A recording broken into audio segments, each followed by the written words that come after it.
आणि यानंतर आमदार आदित्य ठाकरे बोलतायत, पाहूया.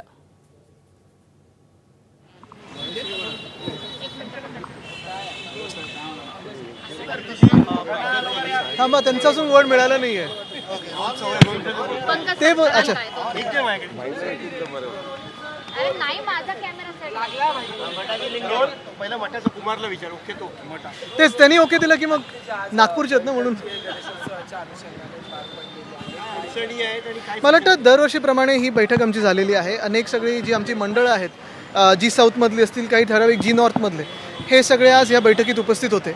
आणि प्रामुख्याने रस्त्यांचे हाल, परवानग्या, ओव्हरहेड वायर्स ह्याच्यावर चर्चा झाली आणि मला वाटतं ते सुटतील विषय असं दिसतं. ओव्हरहेड वायर्स आणि हो, निश्चितपणे. आणि ओव्हरहेड वायर्स जर आपण पाहिल्या तर सर्व मुंबईमध्ये ह्या वाढत चाललेल्या आहेत. जास्तीत जास्त या ओव्हरहेड वायर्स अनधिकृत आहेत, पण हे येऊ कसे शकतात, यायला कशा दिल्या, हा देखील एक मोठा प्रश्न आहेच. कोण ह्याला मदत करतं आहे? बरं, एल शेप सिग्नल जे लावले, जेव्हा आम्ही लावले होते, जे वरळी सीफेसवर वगैरे ठराविक मार्गांवर लावले होते जिथे कोणाला अडचण होत नाही आहे, पण आता तर आपण पाहतो उठसूट सगळीकडे लावण्याचा प्रयत्न होत आहे, कुठेतरी कॉपी करण्याचा प्रयत्न होत आहे आणि त्याच्यातून हा पुढचा विचार कोणी केला नाही आहे. प्रजा फाउंडेशन नेहमीच मुंबईचा असेल किंवा मुंबईच्या आमदारांचा रिपोर्ट कार्ड तयार करत असते. यंदाच्या रिपोर्ट कार्डमध्ये आनंद पटेल, अस्लम शेख आणि 1-3 नंबरला काँग्रेसचे आमदार आहेत. तुमचा आनंद आहे, चांगलं आहे, पण आमचं रिपोर्ट कार्ड हा जनता ठरवत असते आणि जनता ठरवत राहील. याच रिपोर्ट कार्डमधून आमदार आणि मंत्री आशिष शेलार आणि राहुल नार्वेकर यांचं नावही नाही. मला वाटतं परत एकदा सांगेन मी की हे रिपोर्ट कार्ड येणं चांगलं आहे. आम्ही कुठचे प्रश्न विचारतो, क्वालिटी कोण ठरवतं प्रश्नांची वगैरे, ह्याच्यावर मला जायचं नाही. पण महत्त्वाची गोष्ट अशी आहे की ऑडिट ह्या संस्थांकडून आणि जनतेकडून हा सातत्याने आमचा झाला पाहिजे आणि प्रश्न लोकप्रतिनिधी म्हणून तुम्ही काय करताय ह्याच्यावर विचारले गेले पाहिजे. दोन प्रश्न आहेत. एक पहिला प्रश्न की महापालिकेमध्ये महापौर आणि न्यायाधीश प्रमुख ज्येष्ठ नगरसेवक आपापसात भांडत आहेत. भाजपामध्ये समन्वय नाही आहे का महापालिकेमध्ये? असं केंद्रात पण होते असं मला कळलेलं आहे, असे अंतर्गत वाद. पण मुंबई महापालिकेमध्ये ज्या पद्धतीने वादाची सुरुवात झाली, खरं तर बहुमत मिळालेलं आहे, मात्र तरी सुद्धा अंतर्गत वाद होतात. मला वाटतं अंतर्गत वाद तर एक गोष्ट आहे, पण दुसरी गोष्ट म्हणजे ज्या प्रकारे महापौरांची वागणूक आपण देखील पाहिली होती, काही चॅनल्सनी पण दाखवली, काही लोकांवर ओरडत आहेत, केकाटत आहेत. मला वाटतं हे काही योग्य वागणूक नाही आहे. पहिलं स्वतःवर खर्च बंगल्यावर असेल, गाडीवर असेल, हे सगळं, आणि नंतर ज्या प्रकारे जी वागणूक नगरसेवकांना मिळते आहे ही योग्य नाही आहे. हा त्या खुर्चीचा अपमान आहे आणि मुंबईतून निवडून आलेल्या नगरसेवकांचा अपमान आहे. सगळे जेएनसीना अभ्यास करायचा प्रयत्न करतो. श्रीकांत शिंदे आज जेएनसीशी संवाद साधायला आजपासून मुंबईतून सुरुवात करणार आहेत आणि उपयोग होईल का, काय सांगाल? जाऊ दे, त्याच्यावर मला काय श्रीकांत नाही, खूप काही गोष्टी सुचतात, पण आता जाऊ दे. खासदार संजय राऊत यांनी राहुल गांधींची भेट घेतलेली. त्यांनी म्हटलं की महाराष्ट्र आणि देशाच्या विषयावर अनेक विषयांवर चर्चा केली, पण त्याच्यात आणखी एक महत्त्वाची लाईन आहे की राहुल गांधी यांनी अमित शहाना खूप मागं टाकलं असं सुद्धा त्यांनी म्हटलं. कोई शक? मला तुम्ही एकच सांगा ना की लोकसभेच्या आत्ता जे सत्र झालं त्याच्यात प्रधानमंत्री आणि गृहमंत्री हे हाऊसमध्ये का नाही आले किंवा का नाही येऊ शकले, ह्याचं देखील उत्तर मिळालं पाहिजे. आणि दुसरं उत्तर आम्हाला हे पण पाहिजे की पेलेट गन कोणी चालवली, AK-47 कोणी चालवली, लाठीचार्ज कोणी करायला लावला, वॉटर कॅनन कोणी चालायला लावला.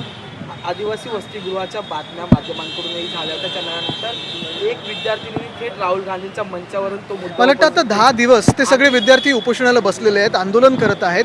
सगळ्या राजकीय पक्षांनी त्याची दखल घेतलेली आहे आणि मुख्यमंत्री, जसं मी सांगितलं ना, ॲलिस इन वंडरलँड, काल परवाकडे कुठेतरी त्यांनी सांगितलं की जेवढं आदिवासी विद्यार्थ्यांसाठी आणि त्या समाजासाठी त्यांनी केलं तेवढं कोणी नाही केलं. जर तसं असतं तर अशी परिस्थिती असती का?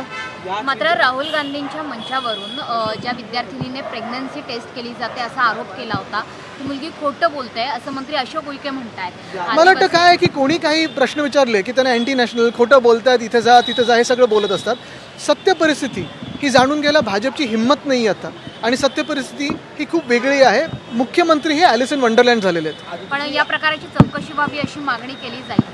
निश्चितपणे मला वाटतं राहुल गांधींनी पण केलेली आहे. त्या विद्यार्थी पण तेच मागतायत की आम्हाला हे सगळं नको आहे आणि जो अन्याय त्या समाजावर होत आहे किंवा त्या विद्यार्थ्यांवर होत आहे हा भयानक आहे. एक मिनिट, राज ठाकरे यांना भेटण्यासाठी आज कंत्राटाची बिलं बाकी ती मंडळी आली होती. MPSCच्या परीक्षेत झालेला गोंधळ असेल ते विद्यार्थी आले होते. विशेषतः कंत्राटदारांची जी देयक जो प्रश्न सरकार दरबारी सोडवला जायला पाहिजे तो प्रश्न हे सगळे लोक आम्हाला सगळ्यांना भेटत असतात. मुख्य गोष्ट ही आहे की आज या शासनामध्ये कोणाचा विश्वास राहिलेला नाही आहे. मागच्या वर्षी देखील मी सुनील शिंदेजी वगैरे आम्ही एका PWDच्या ऑफिसमध्ये गेलो होतो, जिथे आम्ही हेच सांगत होतो की पोलीस कॅम्प असेल किंवा इतर ठिकाणी स्वच्छता असेल, डागडुजी असेल, ही का नाही होते PWDकडून. आणि अनेकदा आम्हाला सांगितलं जातं आणि तसं उत्तर देखील आलं की हे कॉन्ट्रॅक्ट कोणी घेतच नाहीत, कारण कॉन्ट्रॅक्टरला द्यायला पैसे राहिलेले नाही आहेत सरकारकडे. हे सरकारी पैसे आपण पाहतोय, तुम्ही कधी स्वतःच्या बंगल्यावर खर्च करता, कधी नवीन गाड्या घेण्यात खर्च करता, कधी महापालिकेच्या माध्यमातून महापौर बंगल्यावर खर्च होतोय.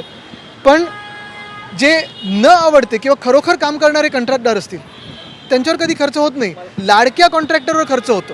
मला याला जोडून प्रश्न होता की जो प्रश्न सरकार दरबारी सोडवणं अपेक्षित आहे त्याचे अनेक प्रश्न थेट मला वाटतं तुम्हाला हे दिसलं असेल की आता विरोधी पक्षाकडेच सगळे यायला लागलेले आहेत. शासनामध्ये आता कोणाची विश्वासार्हता म्हणजे विश्वास नाही आहे शासनावर, शासनाची विश्वासार्हता कमी झालेली आहे. अनेक वेगळ्या विरोधी पक्षांकडे हे सगळे लोक जातात. आदित्यजी सगळे शिवाजी पार्कचा मुद्दा आहे, मात्र गणेशोत्सवामध्ये DJ हटाव ही मोहीम आता घेतली जाते. पुण्यामध्ये बराचसा गदारोळ आहे. डॉल्बी असेल, लाऊडस्पीकर असतील, याच्यावरती सर्वसामान्य नागरिक जेव्हा प्रश्न उपस्थित करतात तेव्हा त्यांना सभागृहातून बाहेर काढलं जात आहे. तुम्हाला सांगू का, आत्ता हा विषय इथे पण चर्चेला आला. काही भोंगे असतील, DJ असतील, लाऊडस्पीकर असतील, माईक असतील. मला वाटतं शासनाने एक नियम ठरवणं गरजेचं आहे.